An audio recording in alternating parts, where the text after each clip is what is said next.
All right, guys. Thoughts, questions, concerns? Alex and Chantal, talk to me. Take it away, Alex. I'll go after you.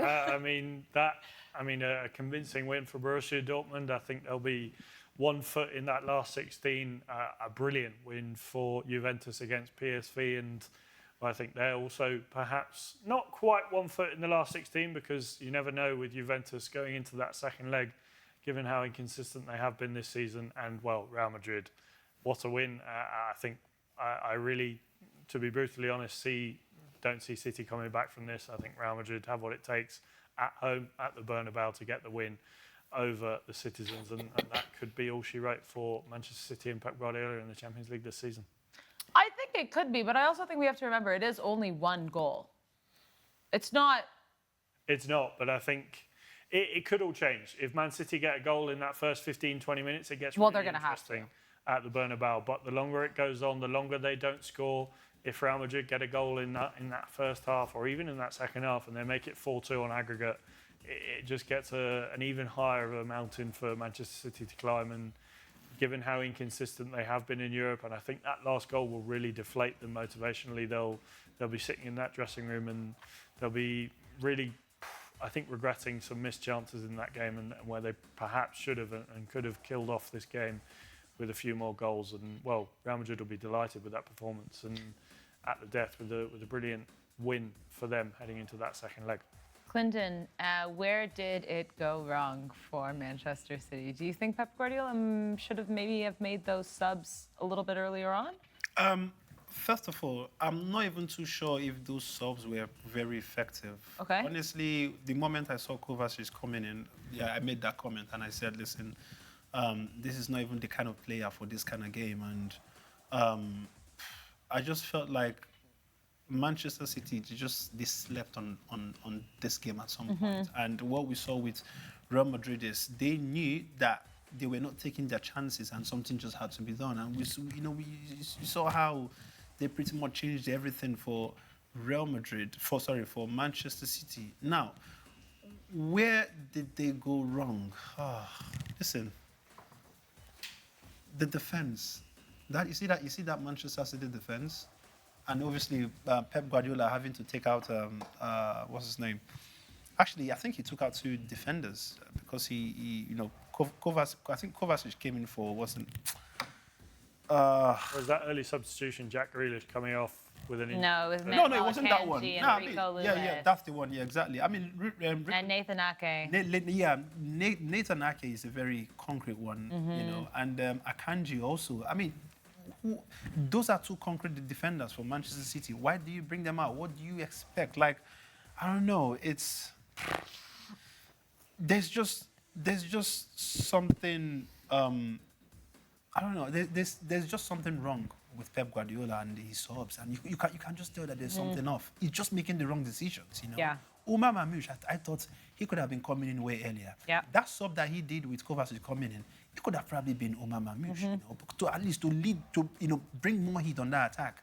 But a bit questionable about the KDB sub too, as well, because I thought that KDB was another playing one. much better than yeah, Bernardo Silva. absolutely. These are the issues. Trying to. These are literally the issues, and you could just clearly tell that this guy, Pep Guardiola, is getting a lot of things wrong. Yeah. And at this point, I'm blaming him for this loss. I'm happy Real Madrid won the game.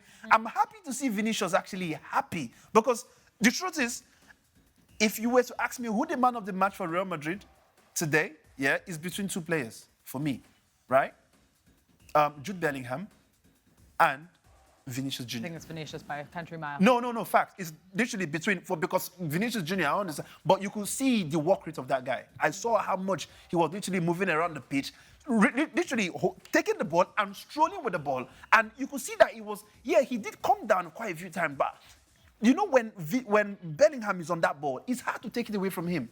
And you saw how much Vinicius was doing. Vinicius was literally the guy who was causing serious headache in that 18-yard box, bringing in the ball into the 18-yard box, taking on defenders and literally running past them. So I'm giving Vinicius a whole 100% performance. You guys know that, sometimes, and Real Madrid fans, you guys know that when he's misbehaving, I would also say. But this is one of those games I would say, I am extremely impressed with what my man, has done today on that pitch. And he's the man of the match, in my opinion. I think so too. Alex, Chantal, what are your thoughts? Best performance by a Madrid player, and how about a City player too? I think you said it correctly there, Clinton. I think Bellingham was fantastic tonight, and the cherry on top of the cake with the goal there at the end. I thought Brahim Diaz was brilliant coming off the bench there. I thought Valverde was strong at that right back position. Some work to do in that defence, and obviously it's difficult with all the injuries you have. But I think when you look at that forward line, sometimes too much for City. Looking at City, I thought Haaland was brilliant tonight. He got in the right positions, broke that, you could say, bogey hanging over his head of four games against Real Madrid and no goals, but 2 goals tonight. And I think definitely some positives for Manchester City to take in this game and going into the second leg. It's an uphill battle, but they're still in it. Chantal, I don't know about you. Sorry, Alex, can you give me one player? You named like half the Madrid team. Who's the best player? I thought they were good. One player. Sorry. Okay, I'll give you one for Real Madrid. I'm going to go for Bellingham. Shock. Absolute shock. You know he's going to pick Bellingham. And for Manchester City, I have to go Haaland. I mean, 2 goals. He was their standout player, and I think perhaps they could have given him a little bit more to work with in that second half, and I think probably didn't utilise him to his full potential, where that Real Madrid defence, I think, was really for the taking. Chantal? For me, it's definitely Vinny. You could see where he was really putting in the work tonight. And for Man City, it's Haaland, especially because he gave me the 2 goals that I was expecting from him. And for the PSV versus Juventus match, that was like really my main focus. And I just want to say, if PSV, if they were really serious, I feel like they could have won this game. Because a lot of times you saw where Juventus, they weren't finishing their attacks, they were making sloppy mistakes. And I just feel like if they were just a little more serious, they could have come up with having the more goals than Juventus.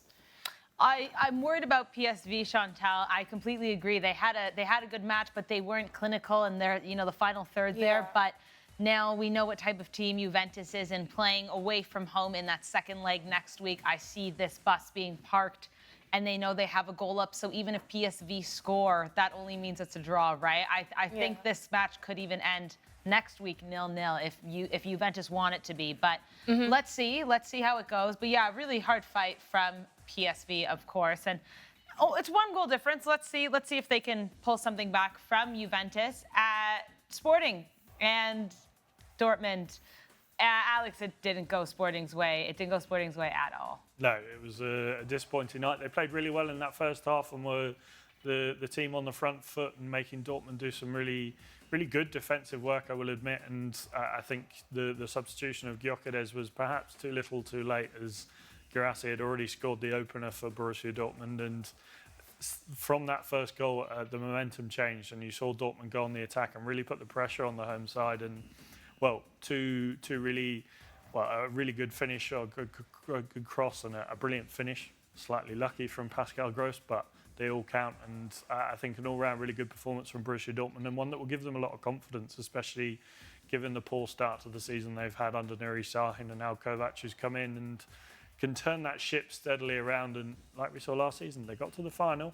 They did it. They battled their way through some really difficult ties, and if they put themselves in that last 16 round, who knows what this Dortmund side could do, and they could be a danger. They could be. Quick question for you guys, just regarding Serhei Guirassy, because obviously he's leading the goals in the Champions League. Is there any thought about the fact that, let's say, Alex, that Dortmund go on this run, and let's say they make the final. Let's have some fun. Let's say Dortmund go to the final. So Serhei Guirassy goes to the final. And, there's players like Haaland, Lewandowski, Vinicius Jr. is kind of getting up there for goals. But Dortmund are going to play 2 extra games. Is that going to be factored into who wins? You look at the amount of football the players are playing these days, and I think when it comes to knockout football, yes, you'd rather not play those extra 2 games. But if you can play well in those playoffs, and like Dortmund have done tonight, put in some really good performances, like Guirassy, who got those goals, and I think the assist as well. For him, that will do him the world of good going forward. And if he can go into that last 16, the quarterfinals and beyond, on a scoring run, who knows who can stop him? And come the summer, I think we'll see some big clubs sniffing around Sergio Guirassy, and Dortmund might have to fend off some big offers. I don't know if you're in agreement there, Chantal. No, you said it perfectly. They're going to have to put up a fight to keep him. I think they will. Just checking in with you guys over here on YouTube. I think Markanday is just... I don't even know what to say. Markanday is like the Ballon d'Or situation lives in Markanday's head rent-free. Nah, and listen. someone even wrote above this, bro, don't take this personally. I don't know who that was, but don't even get started. Don't poke the bear, because I don't really know why we're still talking about this. Honestly, oh my God, look at that look look, just see what we see on the screen. Look at Pep. Yeah. You know, Pep Guardiola looks like those guys on the streets of England saying, "Excuse me, have you got a spare pound, please?" Like, my man needs to. I really feel so sad for him. You know, like, it's quite, especially knowing that there was a very. It looked like there was light at the end of the tunnel for him, especially for this game. But we've said this. There was a time at the beginning of January where they went through that run of a couple matches again, and we were like, City's turning the corner. Yeah. And then they dipped. And now City's turning the corner, and now, well, I'm not going to say they dipped because there is a second leg, but it wasn't a good result for them. That's all I'll say. Absolutely not. I think that's the frustrating thing, especially for City fans, when you look at how you see them playing well in that first half. They were playing really well and putting in some really good football and putting some good moves together, but they just can't keep it going. And 1 week, like we saw against Leyton Orient, they're pushed by a side in the 3rd division of English football, and then next week they go on and play against another side, and who's to say they go into these next games? They've got some really tough games coming up. Of course, that big game, some really big games in the Premier League, but I think it's that inconsistency that will really frustrate Guardiola and City fans. Yeah. I want to just send this message to Vinicius, okay? Because Here we go. Vinicius, I know most of the times when you misbehave, I will tell you, but I also want to tell you when I feel extremely impressed with you and your behavior. This game against Manchester City, I am extremely impressed. You are our man of the match. I love how you've carried yourself in this game.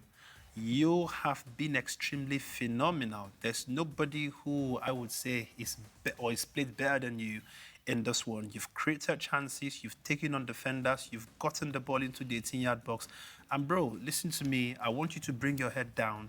I want you to continue like this. No arguments, no fights, just play good football just like you have done today. I'm super proud of you.